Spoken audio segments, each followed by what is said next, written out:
Hey guys, so it's late April here in Ohio and I wanted to give you a quick update on what's going on in the garden. So I am currently just taking inventory of things that need to be cleared out, doing some water line repairs and adjustments, and also hardening off some of the seedlings that I started inside.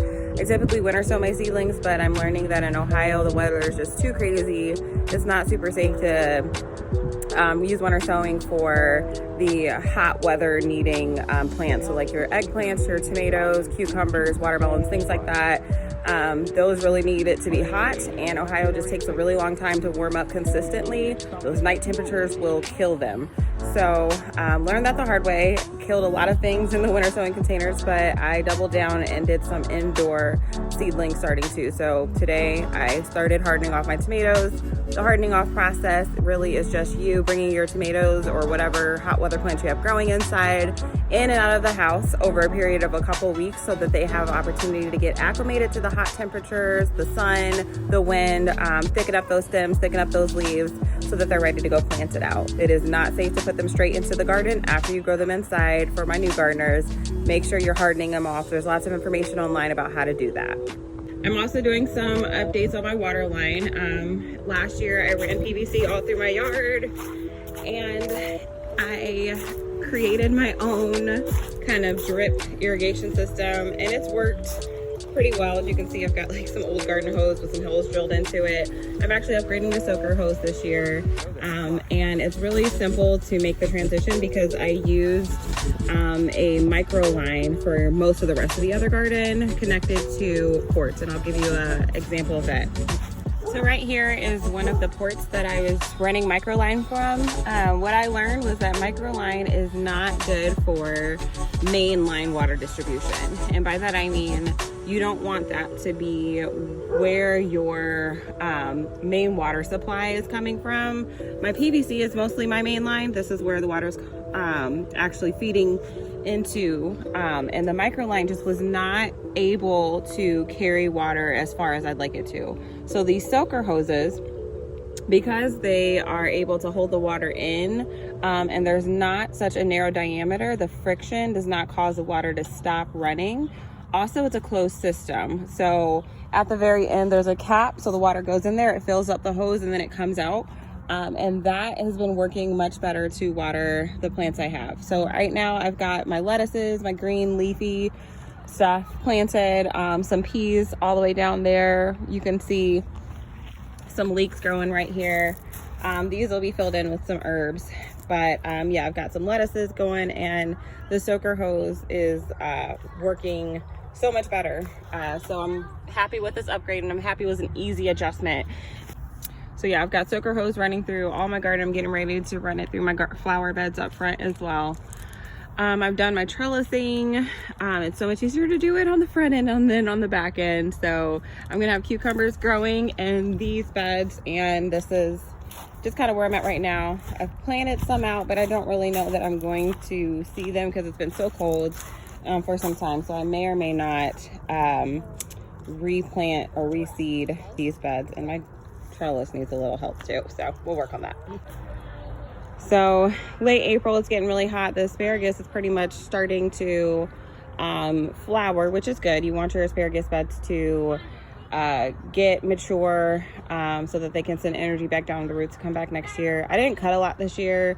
I was a little nervous that they had been over harvested, so I gave them a year to kind of establish and get beefed up. You can tell some of the more healthy roots put out thicker stalks. These are still fairly thin, thinner than I like to eat. So I felt okay with just kind of letting them grow this year. My rhubarb's doing really well. Really happy with the production. I didn't cut a lot of it this year.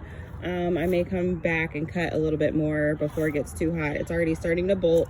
That's when these leafy plants start to put out their flowers, which means they're about done producing. So I've put strawberries in a couple weeks ago. There's some random plant growing right there. I don't know what it is. It looks like a peony. I don't think it is though. So I'm letting these establish. I don't expect to get a really heavy harvest this year. These are brand new strawberry plants. I got some partially grown. I also put in just bare roots that I got from Menards. It's funny because you can literally see the quality of the plant based on how big it is right now. My little baby ones are the cheap Menard plants. I got some good roots from a friend, and then those are ones that I bought as seedlings from Lowe's down here. So kind of all different stages in the strawberry bed. Same deal with my raspberry bed. I bought some new raspberry bare roots, which I'm not super excited about. They haven't put out any real leaves yet, but we'll see. I'm learning to be more patient with my gardening. Right here I have a about 2-year established raspberry bush that I cut back prematurely, again, impatience, thinking that the dead wood would not bloom, and I'm noticing that it is blooming on the dead wood as well. So I will let it regroup and hopefully get some berries this year. Over here I've got my blueberry bushes planted. I don't expect to really get a harvest this year. This was kind of a year of just really getting my fruit stuff in.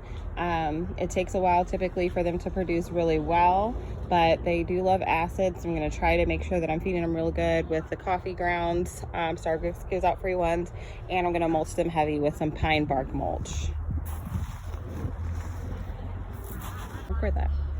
So this is my blackberry